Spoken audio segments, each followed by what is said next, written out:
Pupunta ako dito sa Mount Romelo guys para hanapin ang dalawa pang waterfalls na hindi ko pa napuntahan nung nauna kong pagpunta dito. By the way, ang Mount Romelo ay maliit lang na bundok ito. I think parang nasa 262 meters above sea level lang. Pero syempre, dahil maulan ito, nagiging major yung climb. At sikat ang Mount Romelo doon sa waterfalls na meron siya. Actually, merong 8 akong nalalaman na waterfalls dito and sabi nila ay masigit pa sa 8. Anyway, ang aking naalala ng mga waterfalls na naririto ay ang pinakasikat nila, yung Buruwisan Falls, Lanzones Falls, Batya-Batya Falls, Abuntot Falls Falls, Twin Falls o Hasik-Hasik ata yun, Wasik-Hasik waterfalls, and then yung Hagdang Batu Waterfalls, Diwata Waterfalls at yung Sampaloc Waterfalls.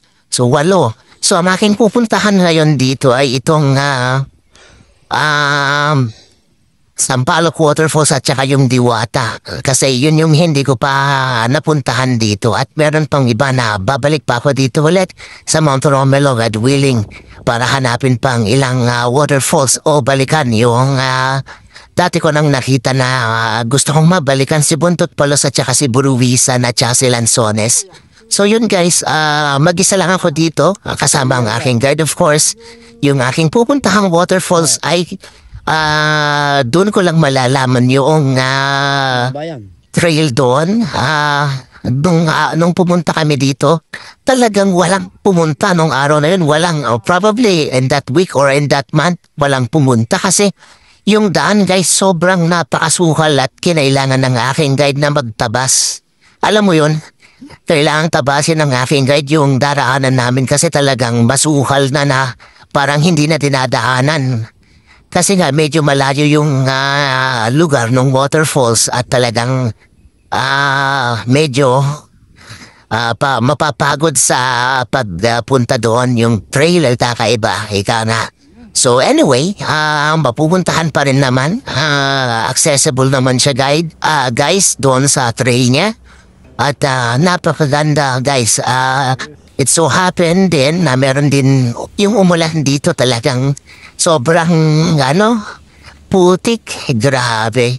Advisable talaga na kung pupunta kayo dito huwag yung maulan, antayin nyo na humupa yung ulan, kaya summer para sa gayon hindi maging mahihirapan kayo sa pagpunta dito. I mean, literally guys, sobrang hirap. Kasi napailang bagsak ako nung una kong pumunta guys. Probably mga 4 na pagbagsak guys. Yung isa medyo malala. Buti walang nabali sa aking mga buto na daliri or anything. So yun, at nahanap ko rin itong Sampaloc Waterfalls na napakaganda guys promise. Mas konti ang tubig niya kaysa doon sa Buruwisan pero just the same. Grabe, ang ganda. At ito naman yung Diwata Waterfalls, maliit lang pero just the same, maganda pa rin para sa akin guys. Tara, punta na dito sa Siniluan, Mount Romelo guys.